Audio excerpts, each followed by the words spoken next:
ఎంఎస్టీవీకి స్వాగతం. రెండు తెలుగు రాష్ట్రాల ప్రజలకు నమస్కారాలు. Welcome to MS media. ఈరోజు ఆయుధవరం జెడ్పీహెచ్ హై స్కూల్లో ఉన్నాము. ఇక్కడ ఎక్షన్ గారు కొన్ని విషయాలు మాట్లాడదాం. నమస్తే సార్. నమస్తే. చెప్పండి సార్, ఈ స్కూల్ ఎక్షన్ గురించి మరియు ఇన్ఫ్రాస్ట్రక్చర్ గురించి కొన్ని విషయాలు మాతో మాట్లాడతారా? నమస్తే అండి. నా పేరు ఎం వివేకానంద్. నేను ఆయుధవరం హై స్కూల్ ప్రధానోపాధ్యాయుడిగా పనిచేస్తున్నాను. మా స్కూల్లో 6వ తరగతి నుంచి 10వ తరగతి దాకా ఇంగ్లీష్ మీడియంలో బోధన జరుగుతుందండి. ఇది వసంత నాగేశ్వరరావు గారు ఈ స్థలాన్ని డొనేట్ చేయడం వల్ల వారి పేరు మీదుగా వసంత జిల్లా పరిషత్ పాఠశాలని దీనికి గవర్నమెంట్ అంగీకరించి ఆ పేరు పెట్టిందండి. మా స్కూల్లో ప్రస్తుతం 241 మంది విద్యార్థులు చదువుకుంటున్నారు. వాళ్ళు అందరికీ కూడా తరగతులు, ప్రత్యేక తరగతులు, ఏ క్లాస్కి ప్రత్యేక తరగతులు ఉన్నాయి. అదేవిధంగా అందరికీ కూడా ఐఎఫ్పి ప్యానెల్స్, ప్రతి క్లాస్ రూమ్కి ఐఎఫ్పి ప్యానెల్స్, 5 ఫ్యాన్లు, సరిపడా అందరికీ సరిపడా బల్లలు, అలాగే మరి అందరూ సుశిక్షితులైన ఉపాధ్యాయులు అందరూ బాగా పనిచేస్తున్నారండి. ఈ రకంగా అన్ని రకాలుగా మనకి ప్రభుత్వ పాఠశాలలు ప్రైవేట్ పాఠశాలల కన్నా ఎక్కువ సదుపాయాలతో ఇప్పుడు పనిచేస్తున్నాయి. అలాగే మనకి అన్ని వాష్రూమ్స్, సెపరేట్ వాష్రూమ్స్ ఉన్నాయండి. గర్ల్స్కి separate washrooms, boys separate washrooms with running water అండి. సో ప్రతిరోజు మనకి ఆయా ఉంటుంది. ఆవిడ 4 సార్లు ఈ వాష్రూమ్స్ని క్లీన్ చేసి చాలా పరిశుభ్రంగా, మన ఇంట్లో కూడా ఆ రకంగా ఉంటాయా అనే రకంగా అంతకన్నా చాలా బాగుంటాయి మనకి ఇక్కడ.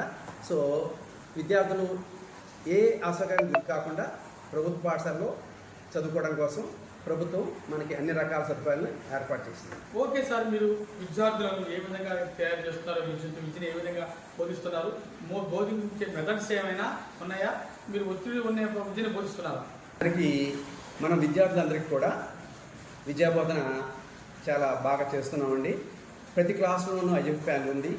సో ఐఎఫ్ ప్యాన్లు ఉపయోగించి విద్యార్థులకు కొత్త విషయాలు ఏమైనా మనం చెప్పాలంటే అప్పటికప్పుడు గూగుల్లో సెర్చ్ చేసి ఆ విషయాన్ని వాళ్ళు తేలిగ్గా అర్థం చేసుకునే విధంగా లెసన్స్ని మనం బోధిస్తున్నాము. ఈ బోధన కేంద్రంలో ఉపాధ్యాయులు ప్రతిరోజు కూడా ఐఎఫ్ ప్యానల్స్ ఉపయోగిస్తున్నారు. అలాగే పక్కన మనకి గ్రీన్ చాక్ బోర్డ్ ఉంటుంది. అంటే ఒకసారి మనం ఐఎఫ్ ప్యాన్లో చూపించడం కాకుండా కొంత రిటర్న్ వర్క్ కూడా పిల్లలకి ఇచ్చినట్టయితే వాళ్ళు రాయడంలో కూడా శిక్షణ పొందుతారు ఉద్దేశంతో పక్కనే గ్రీన్ చాక్ బోర్డ్స్ కూడా మనకి ఏర్పాటు చేయడం జరిగింది. అలాగే కొత్తగా ఇప్పుడు మనకి గవర్నమెంట్ క్లిక్కర్స్ అని ఒకటి ఇచ్చిందండి. ఉదాహరణకు ఒక లెసన్ అయిపోయింది, ఒక సబ్జెక్ట్ ఒక లెసన్ అయిపోయింది. ఆ లెసన్ అయిపోయిన తర్వాత ఆ లెసన్ మీద ఒక రివ్యూ ఉంటుంది, వీడియో లాగా. ఆ వీడియో చూసిన తర్వాత పిల్లలకి క్విజ్ ఉంటుంది. ప్రతి పిల్లడికి ఒక క్లిక్కర్ ఇస్తాం.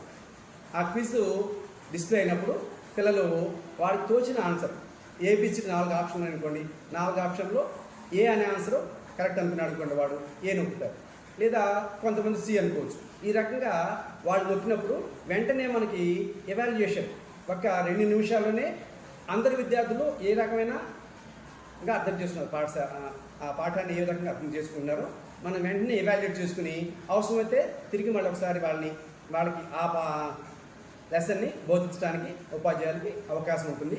సో ఈ రకంగా మనం ముందుకెళ్తాం. విద్యార్థుల కోసం ఇప్పుడు ఒక తరగతిలో ఉదాహరణకు ఒక 20 మంది దాకా కొంచెం వెనకబడి ఉన్నారనుకోండి, వాళ్ళ కోసం రెమెడియల్ క్లాసెస్ చేస్తున్నాము.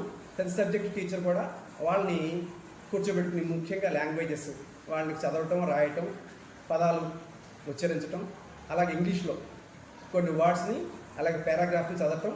ఈ రకంగా స్లోగా వాళ్ళని 1-2 నెలల పాటు కొంచెం వాళ్ళని షైన్ చేసి మిగతా పిల్లలతో పాటుగా తరగతిలో వాళ్ళు మళ్ళీ విద్యని అభ్యసించే విధంగా మేము ప్రయత్నం చేస్తున్నాము. ఓకే సార్, మరి ప్రభుత్వం వారు పిల్లలకి ఎటువంటి ఉచిత సౌకర్యాలు, బెనిఫిట్స్ అందిస్తున్నారు? ప్రభుత్వ పాఠశాలలో విద్యార్థులందరికీ కూడా ప్రతి సంవత్సరం తల్లికి వందనం అనే ప్రోగ్రాం ద్వారా 13,000 రూపాయలు వాళ్ళ అకౌంట్లో జమ అవుతుందండి.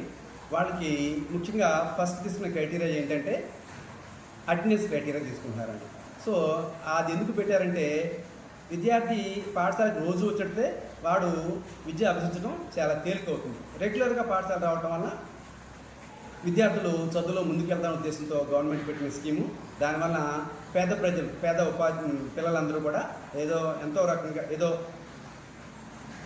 వాళ్ళకి ఉన్న అవసరాలు తీర్చుకోవడం కోసం ఇది చాలా ఉపయోగకరంగా ఉంది. అలాగే దీంతో పాటుగా మనకి ప్రభుత్వం సర్వేపల్లి రాధాకృష్ణన్ కిట్స్ అని చెప్పి ఇస్తుంది.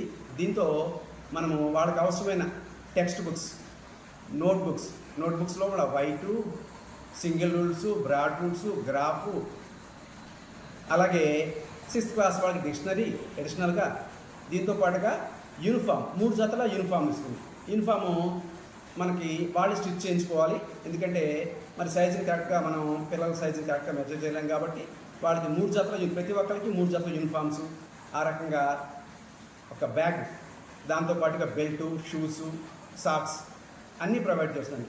సో ఇప్పుడు మనం కాన్వెంట్కి వెళ్ళినా వాళ్ళు వేసుకోవడం యూనిఫామ్లోనే వస్తారు వాళ్ళందరూ. అంతకన్నా ఎక్కువగా మంచి క్లాత్, అలాగే మంచి షూసు ఇవన్నీ ప్రొవైడ్ చేయడం వల్ల ప్రతిరోజు విద్యార్థులు కూడా యూనిఫామ్లోనే వస్తున్నారు. అలాగే అందరూ మధ్యాహ్న భోజన పథకం 100% తీసుకున్నారండి ఇక్కడ. సో దీంట్లో మనకి 6 రోజుల్లో 5 రోజుల పాటుగా ప్రతిరోజు గుడ్డు ఏదో ఒక విధంగా, ఒక్కరోజు ఏమో ఫ్రై ఉంటుంది, ఒకరోజు కూర ఉంటుంది, ఈ రకంగా ప్రతిరోజు ఎగ్ ఉంటుంది. అలాగే పౌష్టికాహారం అదే విధంగా మనకి రోజుకు ఒక రకమైన మెను. పిల్లలు రోజు ఒకటే పెట్టామనుకోండి, అది వాళ్ళు అంత ఇష్టంగా తినకపోవచ్చు, కానీ రోజుకు ఒక రకంగా మెను ఇచ్చి చేస్తున్నారు. అలాగే మా పాఠశాలలో కిచెన్ షెడ్ ఉందండి. దీంట్లో కూరగాయలని మేమే పండిస్తున్నాము. అంటే పూర్తిగా అందరికీ సరిపడా రాలేదు ప్రస్తుతానికి. గత సంవత్సరంలో 30 కేజీల దాకా కూరగాయలు పండించి అవి విద్యార్థులకే మేము మిడ్ డే మీల్స్లో అందిస్తున్నాము.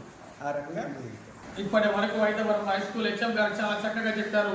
గవర్నమెంట్ స్కూల్లో చాలా ఫెసిలిటీస్ ఉన్నాయి. మరి మా విద్యతో పాటు క్రీడలు, అలాగే మిడ్ డే మీల్స్, పౌష్టిక ఆహారము, అదేవిధంగా మంచి చదువు, ఇన్ఫ్రాస్ట్రక్చర్, ఇంత స్టడీ ఉన్నటువంటి గవర్నమెంట్ స్కూల్ని మీరు ఉపయోగించుకోండి అని ఇండైరెక్ట్గా విద్యార్థుల తల్లిదండ్రులు చెప్పారు. విద్యార్థుల తల్లిదండ్రులు మీరు కూడా ఆలోచించండి. ఇటువంటి ప్రైవేట్ స్కూల్స్ వెళ్లకుండా గవర్నమెంట్ స్కూల్స్కి వెళ్ళాలని, ఇక్కడ చాలా ఫెసిలిటీస్ ఉన్నాయని విద్య బ్రహ్మాండంగా చదివిస్తారని మీరు చెబుతున్నారు.